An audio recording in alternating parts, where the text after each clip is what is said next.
All right. Hello, hello. All right, we're starting the lectures for test number three, which is, of course, the final exam. So we are in our last group of lectures. We've made it through two-thirds of them. Here we go, people. Um, for this lecture, this one is number 17, and it's going to be a two-parter. All right. Number 17 is Reform in 19th Century America. And your key points for this one. All right. Brook Farm, the ideas for reform, the temperance movement, and the anti slavery movement. Today, we will cover the first two key points Brook Farm and the ideas of reform. Um, maybe. We may get to that one. And then the next time we'll do the temperance movement and the anti-slavery movement. So we'll hopefully that's how it'll go. All right. So um, this is one of my favorite sections. I really enjoy this. I really enjoy studying this theme, this push, this idea of reform.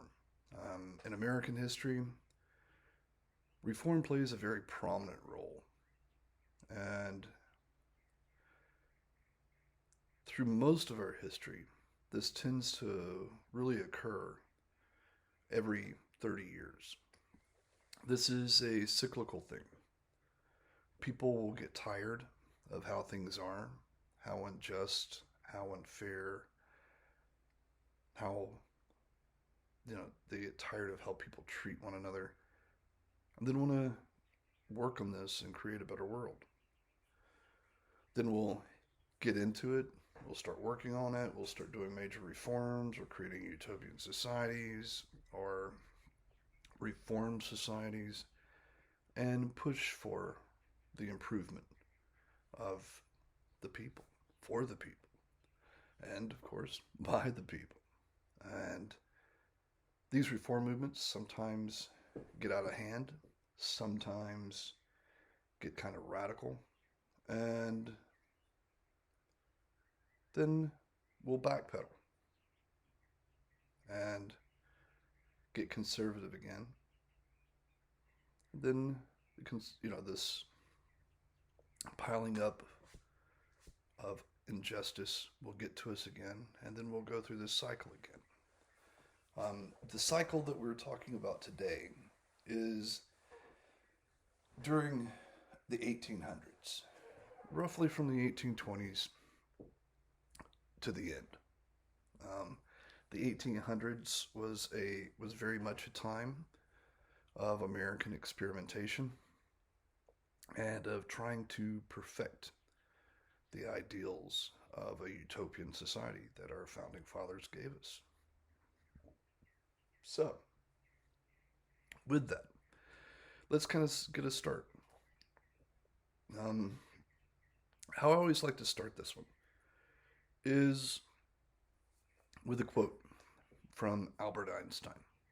All right. I love this quote. It is one to really take to heart and always contemplate. All right. Here's the quote. The world we have created today has problems which cannot be solved by thinking the way we thought when we created them. All right. Just let that settle in. All right. I mean, it's a very important part of life. And it's a point and a part of life that most people don't think about. And it never really occurs to a lot of people. And it's very important that it should. So, here we go. The world we have created today has problems which cannot be solved by thinking the way we thought when we created them. It's good, right? I mean, that could be just a really big point to think about. I mean, isn't being crazy or insane doing the same things over and over again when you get the same results and expect different results? It needs to be something more. You have to think outside the box. All right, so today we're going to hit the radical reformers, the radical groups, utopian societies, and religious that went for a complete overhaul of all systems in the world. So, the first thing we need to talk about is utopianism. All right. Hopefully, you know what a utopia is. You've heard the word before. But here we go. A utopia is an ideally perfect place, especially in its social, political, and moral aspects. All right. An ideally perfect place, especially in its social, political, and moral aspects. Another one, especially in American utopianism, is architecture, creating a perfect environment for perfect people. All right. So, this is the striving. This is the push. This is the struggle to become perfect. All right. So, utopianism would become a very big thing in the 1800s, especially once the Second Great Awakening kicked in and people looked more past the physical. Just the world wasn't just physical. A person's life wasn't just physical in a lot of Americans' eyes during this time. So they wanted to work on this idea of perfection. All right. What they were going for is a redefinition of society. They wanted a world in which all people could come together and live in perfect harmony. All right. During the 1820s, 30s, and 40s is where you get this utopianism flow that makes the biggest impact, but it would continue on in American history. We'll talk a little bit about that next.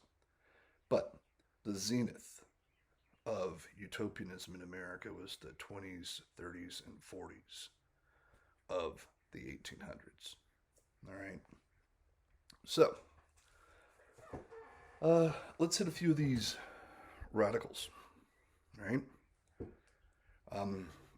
The first major utopian society I want to talk about are the perfectionists. All right. This was also known as the Oneida community. This was founded by John Humphrey Noyes.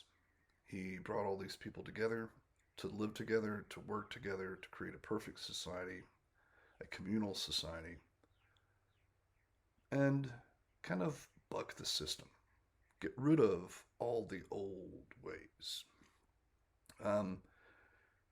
Noyes pushed the idea that Jesus had already come again, that the second coming was on the second floor, that you hear the story in the Bible, in the New Testament. This idea that Jesus, when he visited his apostles on that second floor, according to Noyes, that was the second coming. So now we are free. We are sinless. We are perfect. What is wrong with the world is that we haven't changed. We've kept to the same societal norms, the same societal rules and laws. We let the same kind of behaviors control us. All right? So, Noyes was all about breaking the norms, creating a new world. One of the ways that is most popularly talked about that gets people's attention is through the abandonment of marriage. Right? With the perfectionists at Oneida, they had free love. Anybody and everybody could sleep with one another. The community itself picked people to breed. They'd pick a man and a woman to have kids. Uh, in this society, the kids did not know who their biological parents were. They were raised by all the adults.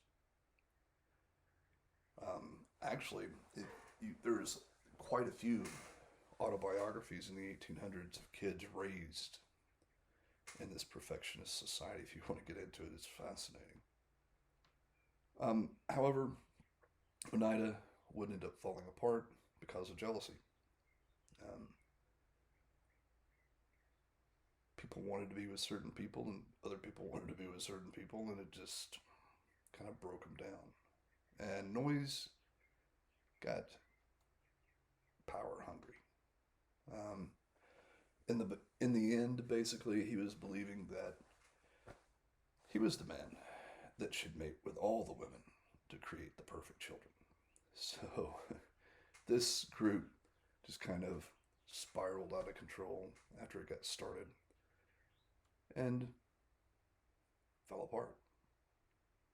The next one I wanted to get to talk to you guys about is Brook Farm. And Brook Farm is a key point. All right. Brook Farm was around from 1841 to 1847. This was founded by George Ripley, a Unitarian preacher, outside of Boston, well outside of Boston, in the countryside. He bought a bunch of land.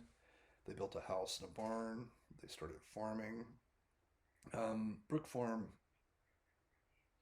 is probably the most famous utopian society in America because it had famous people there. I mean, like, Emerson would visit a lot and go and hang out. Henry David Thoreau. You had, who else?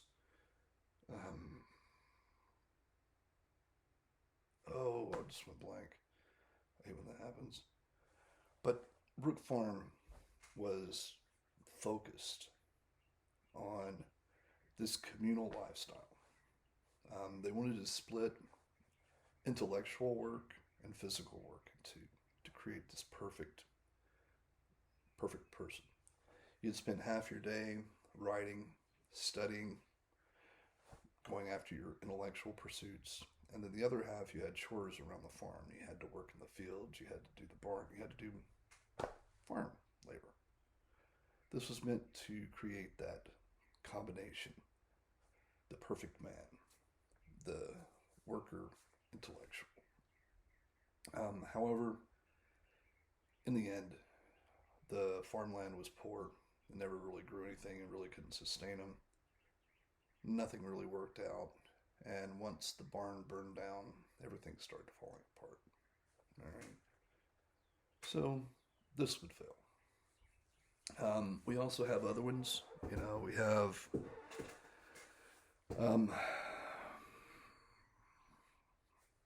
the Owenites. All right.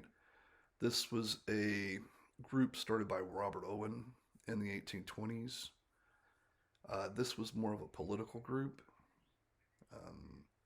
whereas Ripley was going for this communal feel, Oneida more of a religious feel, or breaking the norms, cultural mix-up.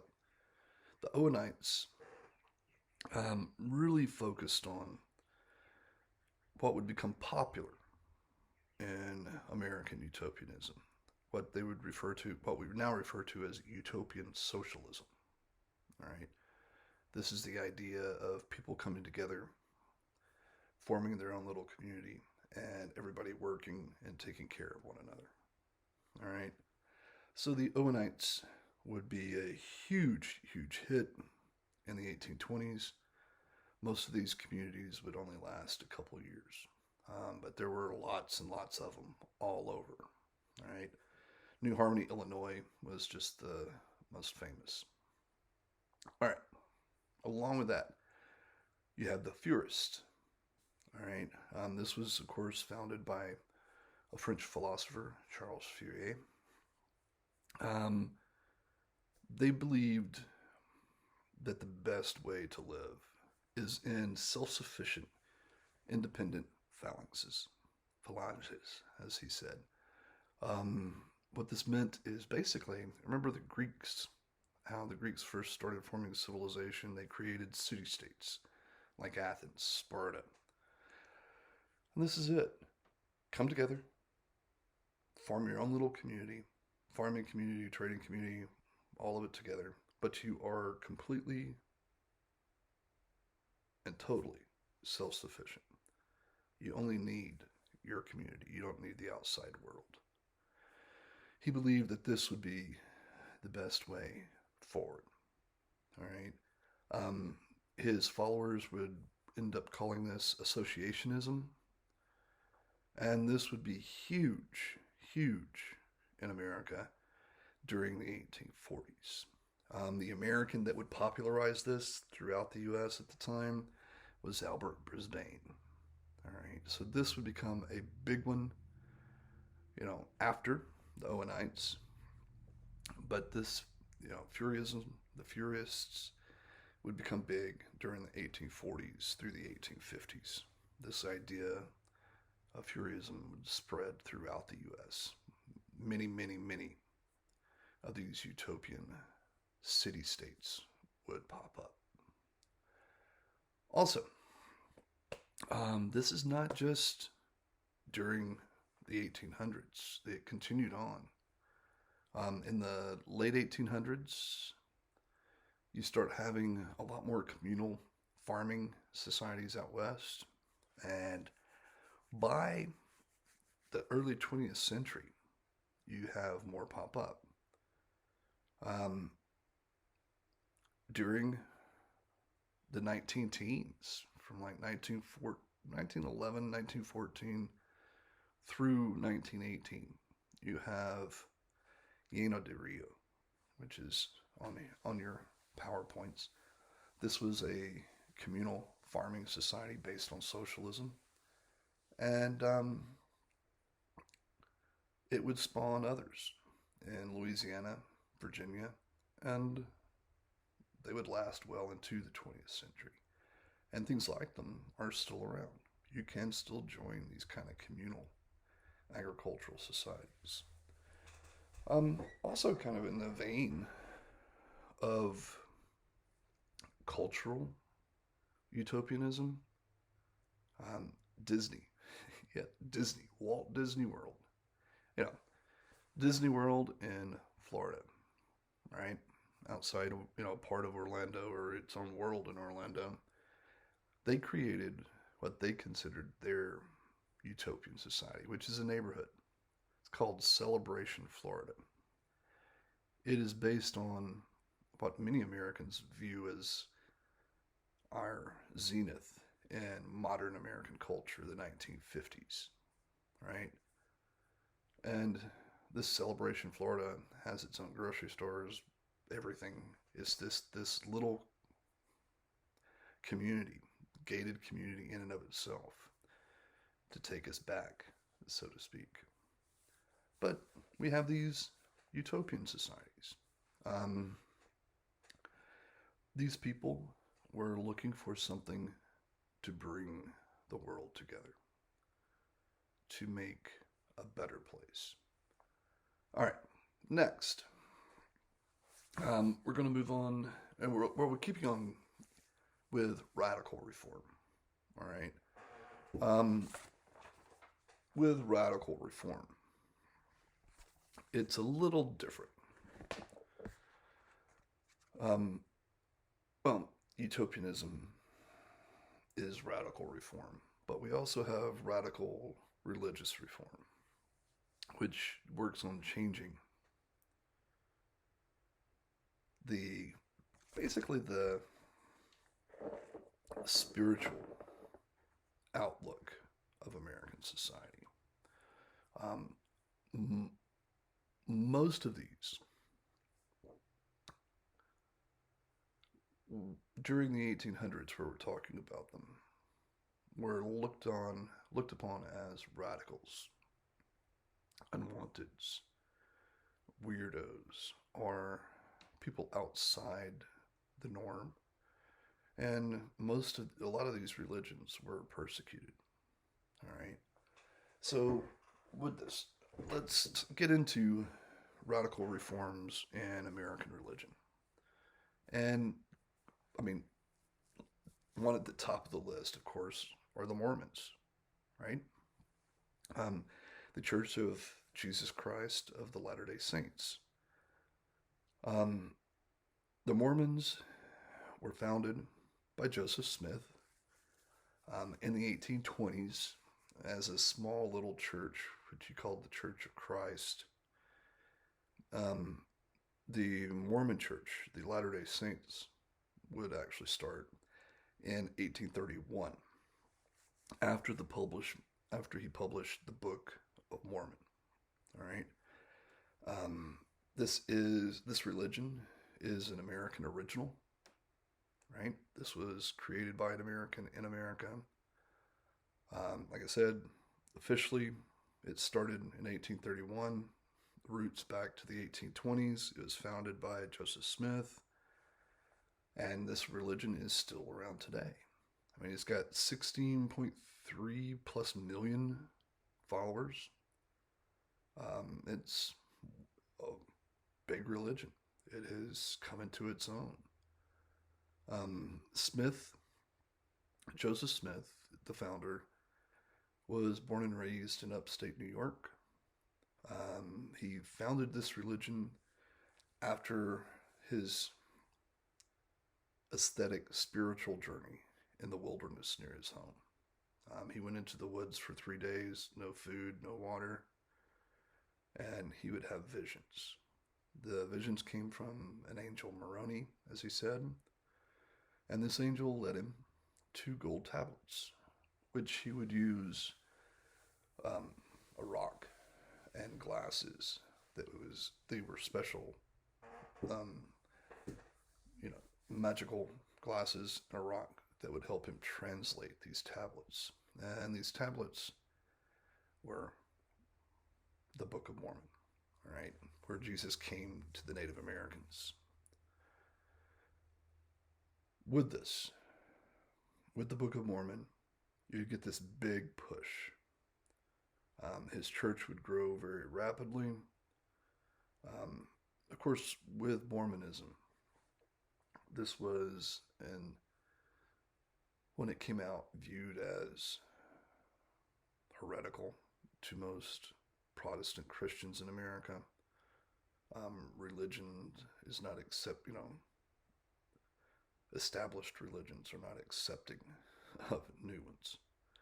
So they would constantly be persecuted, and they were constantly going further and further west to try to find Zion, their perfect city, their place to settle and make a better world.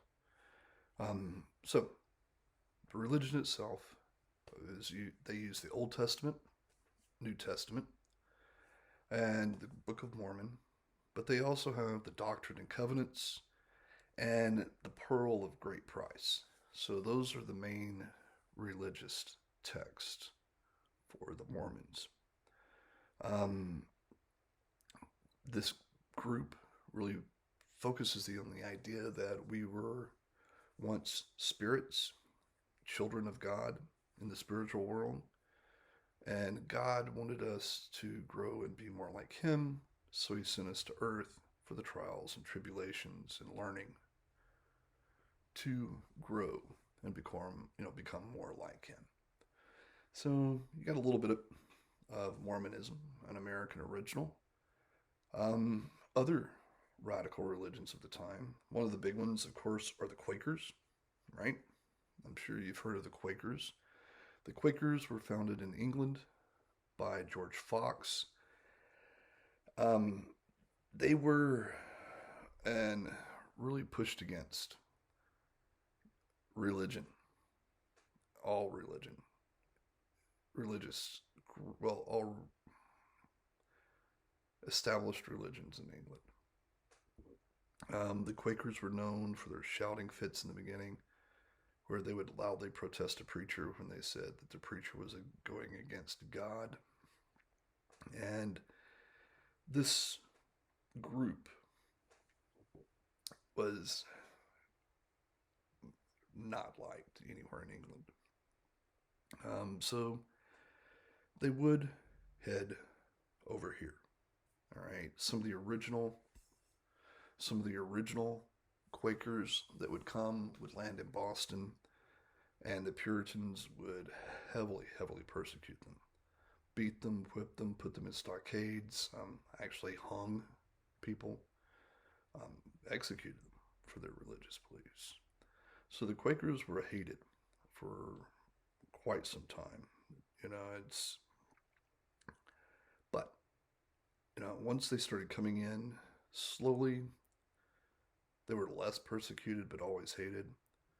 And finally, when William Penn would come over and start Philadelphia, the Quakers would have a home where they could openly worship without persecution.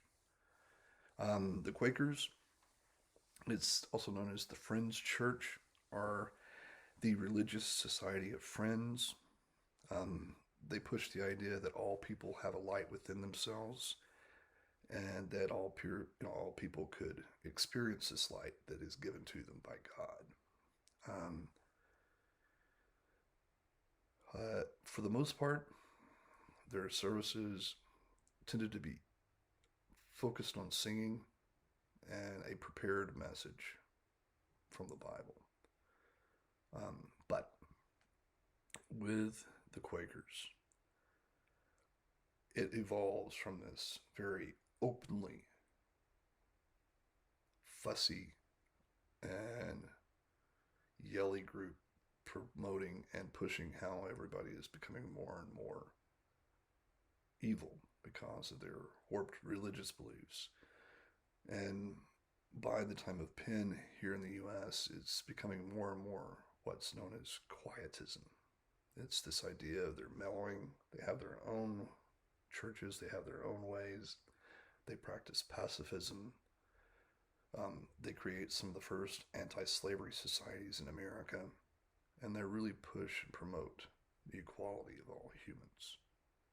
So, because according to them, according to the Friends, we all have that light of God inside us. So, we have the Mormons, we have the Quakers. There's also the Shakers, all right? And with the Shakers, this is a completely different kind of group. Um, the Shakers, it's a long name. So here, it's the United Society of Believers in Christ's Second Appearing. All right. The Quakers is another group that is founded in England. It's founded in England in the 1740s and would grow over time. All right. The Shakers had a lot of the same beliefs as the Quakers, but the Shakers were known for their just euphoric dancing. That's when they got the shakes because of the dancing they did. This would become a big thing in the late 17 and on into the 1800s for them. They would come to America in the 1780s, and groups and societies of the Shakers would pop up all over America. All right. They pushed egalitarian ideas. They believed that men and women were equal and allowed both to have leadership roles in the church. They practiced celibacy and communal lifestyle. All right, so these were communities as well, just as much as they were communities as much as they were churches. These people worked and worshiped together. They were very much known, like the Quakers, for their pacifism. And like I mentioned before, they're very charismatic worship and dancing. Um, One of the more famous leaders of the Shakers was Mother Ann Lee. Um, Mother Ann was a mother of 13 before she became a Quaker, and decided to really push the idea of celibacy. All right. She had a lot of revelations for Adam and Eve, gave her stories and ideas of how to live in a communal environment, a celibate communal environment for the betterment of all people. I mean, hey, if you've birthed 13 kids, if nothing else, your body says no, right? So we have the Shakers. Um, there is still one Shaker community left up in Maine. But to a large degree, we've been told that they've died out, you know, celibacy. So it's not a just it's not something that keeps things going. But we have the Mormons, the Quakers. We have a little bit about the Shakers. Another one that's not as radical as any of these was Unitarianism. This is an American approach that combines intellectualism with spiritualism. It's called, it comes from the idea of transcendentalism. So the Unitarians just pulled everybody together. We have a Unitarian church on South Pine here in Florence, and it's a really cool place. They give lectures, all right? It could be from a Buddhist, a Baptist, Taoist, Jewish, Islamic. I mean, they take anybody and everybody to come in and give lectures. These are intellectual and spiritual lectures where people can learn and think about new things and new ideas that help promote a better self. Unitarians during the 1800s, George Ripley, Ralph Waldo Emerson, they pushed this idea. The best way to describe it is to say that this was the religion of Jesus, not a religion about Jesus. So, Unitarianism is about pushing, accepting one another, taking care of one another, and learning from one another. It's all about the religion of Jesus, not a religion about Jesus. So this would become a trend during the 1800s and would become very popular. The last ones that we're going to talk about, as far as the religious reformers, are the Millerites. They're also known as the Adventists. They would start in 1831. William Miller would kick this off. He said that the second coming was happening and happening soon. And according to his studies of the Bible, he was a Baptist lay preacher. And according to his studies of the Bible, he said that somewhere between 1843 and 1844, Christ would come again.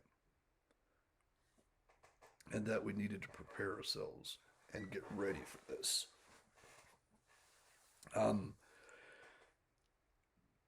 More than anything, he was still a Protestant, really pushing Baptist, Methodist, Presbyterianism, New Testament stuff, the mainstream religions. But the big thing with the Millerites was this idea that the second coming was imminent. At first, he would just by himself gain more and more and more of a following in America. And then Joshua von Himes would start a newspaper called The Sign of the Times. All right. And with The Sign of the Times, he would start putting out this newspaper fortnightly. It would just come, keep coming out, promoting this idea of the second coming. This would continue to spread until the second coming didn't happen. And with that, you would have what was known as the Great Disappointment, where you have this fall off of really trying to predict the second coming.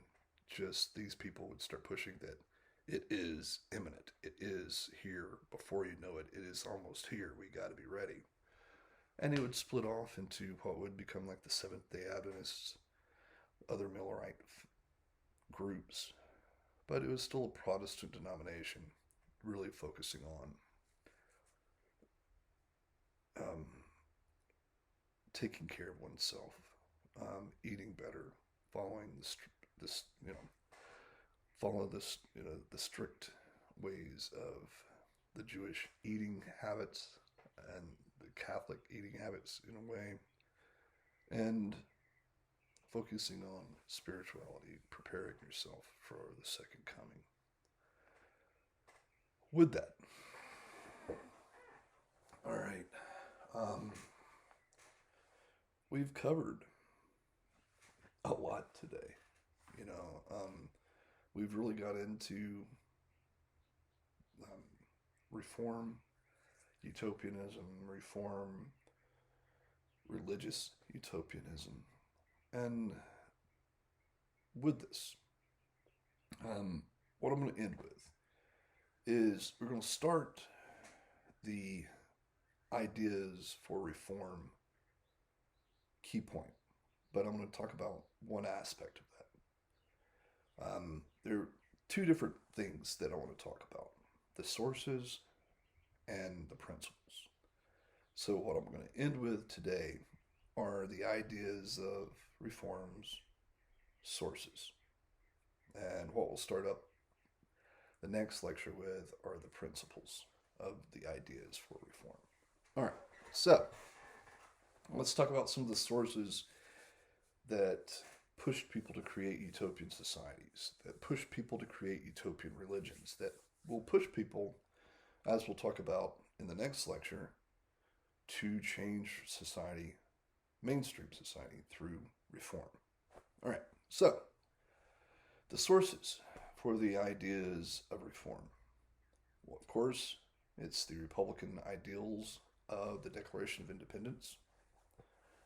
The Declaration of Independence plays a huge role in shaping America, and especially the America that pushes for change, for betterment, for reform. All right. Also, going back to what we talked about during the origins of the American Revolution, the Enlightenment philosophies of rationalism and humanism play a huge role in pushing America to create a better world. All right. Another thing that pushes for reform is the Second Great Awakening. The Second Great Awakening and the popularization of evangelical Protestant Christianity with the Baptists, the Methodists, and the Presbyterians. They were out there pushing to make the world a better place for all people. Also, we have literature. I'm not really going to get into it. I'm going to give you some ideas of some certain themes and lines of literature in America that would help promote reform. We will talk about these genres of literature when we get to popular culture, which is coming up soon. All right. So literature also plays a big role in reform. Transcendentalism, romanticism, both of these things would push for perfecting one's spirit, perfecting oneself to help to make better worlds, right? So we've got literature, we've got the Declaration of Independence, we have Enlightenment philosophy, we have the Second Great Awakening, and lastly, the people. The main group of people that pushed for reform during the 1800s were the middle class. This new group that had come up from landowners, farmers, workers, that got into skilled crafts, that got into skilled jobs, and made up our original middle class. These are the ones that have the time, and the money and the willingness to go out there and try to make America a better place. So, with that, that's where we're going to stop today. We're going to stop with the ideas for reform, the sources. So when we come back for part 2, we will start with the ideas for reform, the principles, and then move into all of the different reform movements and talk about, well, not all of them, but we'll talk about quite a few. So everybody have a good day, and I will see you next time.